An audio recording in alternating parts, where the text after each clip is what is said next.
ሰዎች ሲያሞግሷችሁ ወዮላችሁ። አባቶቻችሁም ለሐሰተኛ ነቢያት እንዲሁ ያደርጉላቸው ነበር። ለምትሰሙ እውነት እላችኋለሁ፣ ጠላቶቻችሁን ውደዱ፣ ለሚጠሏችሁ መልካም አድርጉ፣ የሚረግሟችሁን መርቁ፣ ለሚበድሏችሁም ሰዎች ጸልዩ።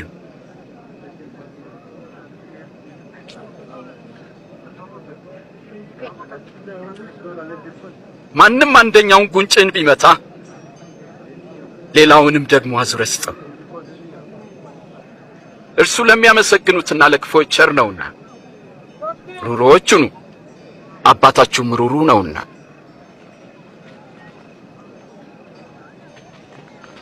ኢየሱስ ሆይ አድነን። እንዳይፈረድባችሁ እናንተም አትፍረዱ፣ እንዳትኮነኑ እናንተም ማንንም አትኮንኑ።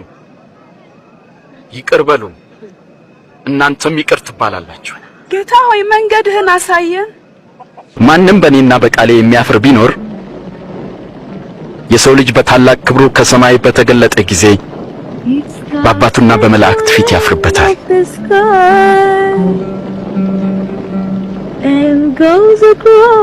እውነት እላችኋለሁ በዚህ ከሚቆሙት የእግዚአብሔርን መንግሥት እስኪያዩ ድረስ ሞትን የማይቀምሱ አሉ።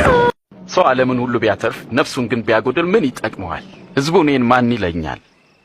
አንዳንዶች መጥምቁ ዮሐንስ ነህ ይሉሃል፣ ሌሎች ደግሞ ኤልያስ ነው ይላሉ፣ ሌሎች ደግሞ ከቀደሙት ነቢያት መካከል አንዱ ተነስቷል ይላሉ። እናንተስ ደግሞ እኔን ማን ትሉኛላችሁ? አንተ ክርስቶስ ነህ።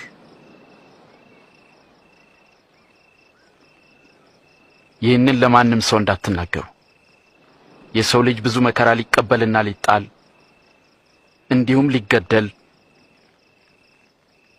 በሶስተኛውም ቀን ሊነሳ ይገባዋል። ጌታ ሆይ እኔ እከተልሃለሁ፣ ግን አስቀድሜ ሄጄ ቤተሰቦቼ ልሰናበት። ማንም እርፍ ጨብጦ ወደ ኋላ የሚመለከት ቢኖር ለእግዚአብሔር መንግሥት የተገባ አይደለም። ማንም በኋላዬ ሊመጣ የሚወድ ቢኖር ራሱን ይካድ፣ መስቀሉንም ተሸክሞ ዕለት ዕለት ይከተለኝ። ማንም እኔን የሚቀበል የላከኝንም ይቀበላል። እግዚአብሔር ይባርካችሁ። ስትጸልዩ እንዲህ በሉ። በሰማይ የምትኖር አባታችን ሆይ ስምህም ይቀደስ፣ መንግሥትህ ትምጣ፣ ፈቃድህ በሰማይ እንደሆነች እንዲሁም በምድር ትሁን። የዕለት እንጀራችንን ስጠን፣ የበደሉንን ይቅር እንደምንል የእኛንም በደል ይቅር በለን፣ ወደ ፈተናም አታግባን፣ ከክፉ ሁሉ አድነን እንጂ።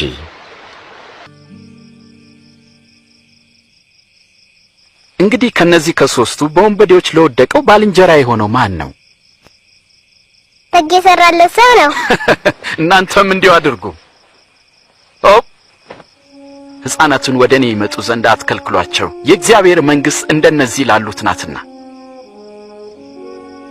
እውነት እላችኋለሁ የእግዚአብሔርን መንግሥት እንደ ሕፃናት የማይቀበላት ሁሉ ከቶም ወደ እርሷ አይገባባትም። ማንም እነዚህን ሕፃናት በስሜ የሚቀበል እኔን ይቀበላል፣ ማንም እኔን የሚቀበል የላከኝንም ይቀበላል። ከእናንተ ታናሽ የሆነ ከሁሉም ታላቅ ይሆናል።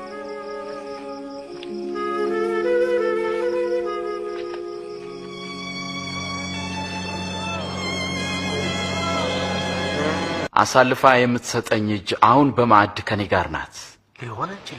የሰው ልጅ እንደተወሰነው አልፎ ይሰጣል። አሳልፎ ለሚሰጠው ለዚያ ሰው ግን ወዮ። ሊሆን አይችልም። ከዳተኛውን ንገረን።